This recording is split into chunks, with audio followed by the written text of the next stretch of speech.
This video is sponsored by Established Titles. Wanna be a lord or lady? Better give this one a listen. Well folks, I just got out of Disney's Lightyear, and I thought it was pretty mid. Shocker.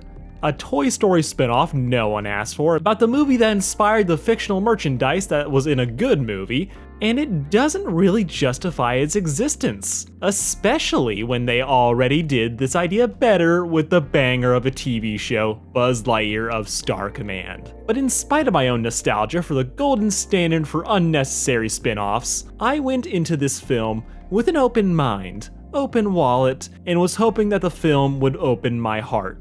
It didn't, and it all comes back to the main villain of the story, so I'm gonna really dig into that. Don't worry, I'll give my non-spoiler thoughts first, because this is a Disney film, and I might as well take a page out of their book and pretend to be for everyone. But while Disney is still the tyrannical king of entertainment, you just may have a shot at being a lord yourself with today's sponsor, Established Titles. See, there's an ancient Scottish custom that dictates anyone who owns land is referred to as a laird, aka a lord in English. And with Established Titles, you too can become a lord. See, what Established Title does is that it allows you to buy as little as 1 square foot of land on a private estate, allowing you to officially call yourself a lord or lady of the land. Goodbye, Mr. Chorus. Hello, Lord Chorus. It's just a fun little thing that you can put on your credit cards, your plane tickets. Hell, you can even put it on your dating apps, or even just give it as a gift for someone so that they can finally have a title to match their high and mighty personality. Father's Day. But Established Titles doesn't stop there. For every plot of land they sell, they plant a tree to combat deforestation in Scotland and around the world. All while you get a title, an official certificate equipped with a unique plot number that will show you exactly where your domain resides. They got lord packs, lady packs, couple title packs for the whole family. Remember, this isn't a scam like buying realty on the moon. This is a real title with real lands and real consequences. It makes for an amazing last minute gift. Established Titles is actually running a massive Father's Day sale. Plus, if you use the code SarcasticCourse, you get an additional 10% off. Go to establishedtitles.com/sarcasticcourse to get your gifts now and help support the channel. Plant some trees and up your Renaissance Fair game. Now, let's talk about Lightyear. And just to nip this shit in the bud early, yes, Toy Story and Pixar have been held up by a lot of people as being the gold standard in Western animated storytelling. Everyone really loves their early stuff, blending fun, comedy, and a powerful emotional core. But as the years went on, pretty much everyone has been desperate to call the downfall of Pixar. Whether it was Cars 2 turning red, or whatever the fuck the good dinosaur was, people won't shut up about Pixar being on some decline. When let's be real, it had a few back-to-back bangers, but as far as studios go, it's been on about a high level almost its entire career. So just because this film is average, with weak writing, doesn't mean Pixar is past its prime. And just to be nice, I'm going to talk about what I liked about this film first. Okay, let me explain. This film doesn't do anything terribly, but for everything that I liked, the film would undercut itself, till I was left with nothing but bone. One strong enough to support watching at home, but not enough here to make me fully recommend it. For example, the animation is visually stellar. This film looks like it could be real at times, but that's kind of all you get. Detail. Yes, a lot of time was put into this film so that I could see every single drop of sweat on Buzz's face. And I do mean every drop.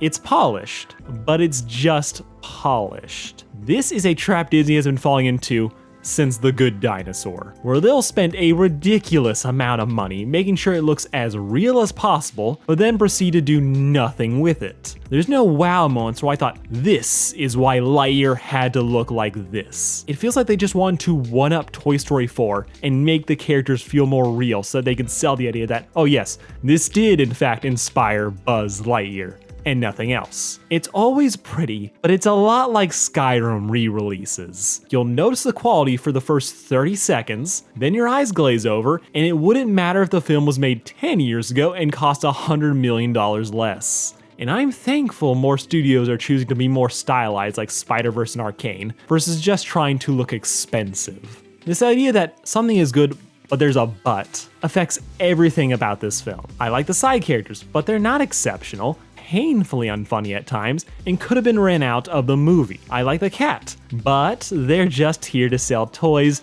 and you can never unfeel that. I actually really like Keke Palmer as Buzz's partner, but the story underuses her, and her existence undercuts like half the arcs they're trying to make Buzz learn. Chris Evans is fine as Buzz, but because of the reasons I'll get into in spoiler corner, but his Boy Scout energy may work against what the script is trying to do. And honestly, they might as well have kept Tim Allen or even Patrick Warburton to voice him. This film is bare bones. No amount of representation can sugarcoat it. I think this film has moments of brilliance when it slows down to have a nice somber scene, but as soon as they do anything else, it goes back to just being okay. Overprocessed eye candy parents will throw on for their kids. It's super samey, and it really says something when a film is 106 minutes long and there's so little tension. It feels like the film is in its first act till the last third of the film. People are just kind of hanging out and going from point A to point B, which can work,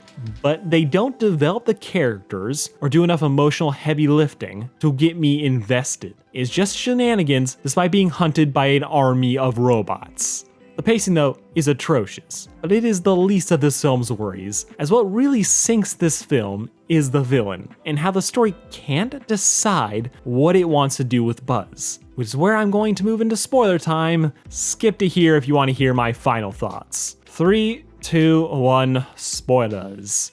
The biggest letdown in this film is Zurg just being Buzz from the future, and honestly makes the film look worse in hindsight. See, here's a quintessential problem with this film, as I see it. Buzz is too likable. He is too likable to ever make us think that he'd turn into a casual cat-murdering psychopath. The story really wants to have Buzz learn to trust other people, to let the rookies help him. Yet, they never let Buzz be arrogant enough to let that lesson feel meaningful or earned. Him being best friends with Alicia undercuts the ego Buzz needs to make this work, to make his transition into trusting feel like a necessity of the situation. She jokes around, she teases him, she's generally fun and keeps him humble, till he goes in alone or when he loses his partner. Because all of a sudden he'll be Mr. Nice Guy, Mr. Big Dork, then he's suddenly Mr. Arrogant who can do everything on his own. Buzz is such a nice guy that him learning to trust never feels impactful. He never so much as raises his voice when he realizes his new team is full of fuck-ups. He just acts a little bit dismissive, but he's very polite. He's never rude. He doesn't demean or become obsessive when they get in the way of the mission, which is the energy and character faults you need to make a future version of himself being a villain come off as believable or even earned. Fucking Star Command did this idea better 20 years ago, where Buzz loses his badass partner only to get trapped with a bunch of fresh faces thrown at him, who he has to then learn to trust and work with. It works there because we saw him lose that partner, how it affected him, and why he would be hesitant to take on a new one. While here, he's just always been dismissive of rookies. And Star Command's Buzz can sell him learning to appreciate his team because he is a dick. He's a professional to a fault and fully confident that he's the best. While Lightyear tries to make him more likable by making him a rule-following dork who is always respectful, but just happens to have a superiority complex. The arc that they want to give him is ruined by the fact that Disney is so desperate to make sure that you like the main character. And this has been something Disney has been suffering from for a while. They desperately want you to like their main character. They want you to like everything, to want you to tune into every single episode, every single movie, every single minute that this character is on screen. And to do that, they end up writing them as bland and nice as possible. Just take a look at Boba Fett, the legendary bounty hunter from Star Wars, turned warlord in his own TV show. Yet the story wants us to like him, so he becomes the most incompetent, nicest dictator who has ever lived. The biggest flaw that they'll give anyone anymore is caring too much or being a bit of a dick, only a little bit, and he'll always have to be funny. When really, the characters with the biggest flaws are often the ones we end up caring about the most. Buzz is such a nice guy in this film. They honestly expect you to believe that he could run away with the only chance the colony has of going back to Earth because they wanted to court-martial him for doing something that could have gotten him killed, instead of standing there explaining that he has finally found the answer that will let everyone go back home. But no, he runs away, just disappears into space for years, figures out how to time travel, and just shows up with a giant robot army. And we're supposed to trust that he would make that jump to Overlord. And don't worry about where he got all this technology. Buzz being Zurg only makes our Buzz look worse, as it highlights just how muddled his writing is. If he was supposed to be trusting rookies, then he's too nice, and him having a partner at the beginning softens him up way too much. Or if it's about him letting go of the mission and living with his mistakes, instead of trying to find a way to undo them, these other characters distract from that, and they don't build up enough of the world to make us fucking care about anything on this planet. Him having to fight a dark version of himself for the climax only underwhelms. We just don't see our Buzz go through enough extremes to make this be the natural conclusion to his character if he doesn't learn the lesson. And there are certain moments that I like in this film, but everything is undercut. The montage at the beginning, I'm sure is gonna be a lot of people's favorite scene, but it doesn't do it for me. Showing Buzz keep going into space and time traveling, forcing himself to watch Alicia grow old and have a happy life, isn't the gut punch it needs to be to show how Buzz's goal is ultimately self-destructive. It's treated as tragic and a little bit sad, but it's not until the montage is over and he realizes his girl is dead that we get the sense of loss. Because we're so quick to jump between moments of her life, we never get a chance to grow connected to the world that she's built. Buzz doesn't get a chance to connect to the world she's built. He only catches it in glimpses, which could be powerful, but when we spend the rest of the film in a wasteland, so disconnected from all of that and what she built, you can't really connect with him suddenly deciding to stay here and build a new life. It just doesn't carry any weight, because we have just spent this whole film being told about what a great life she had, and only the briefest of montages to even hint at it, especially when his connection to his new team is as weak as it is. Taika Waititi and the old lady could be cut out of this film in a heartbeat. Wouldn't matter, no one would miss them. The granddaughter, she's fine. She's kind of likable. I do enjoy what she's doing, but even she is underutilized. I honestly think that there's some power in the idea that Buzz became so obsessed with going back in time and undoing his mistake that he functionally becomes a robot, and that's conveyed with him being in his robot Zurg armor throughout most of the film. Which also, the armor looks really cool. But just making Zurg old man Buzz draws too many comparisons without any payoff or setup. The reveal falls flat at best, and is confusing both from a character standpoint as well as from the story. With the time dilation mechanic that Buzz uses to go into the future, having no way it can be used to go into the past, plus the unexplained robot army he pulled out of his ass, they wanted to use old Buzz as a cautionary tale. But it only shows off how weak of a character Buzz is, and how the writing was trying to have its cake and only ended up confused. When they were doing the reveal, I thought for a split second that they were going to pull a Syndrome and have the rookie from the beginning of the film be the villain, someone Buzz had spurned and treated as worthless, who used spite and his intelligence to create a robot army. Yes, it is a complete ripoff of Syndrome, but Buzz is doing a worse version of Mr. Incredible, so they might as well commit. As it is, I think this might be the weakest villain in Pixar history. Not counting Cars 2 or Toy Story 4, I haven't seen those.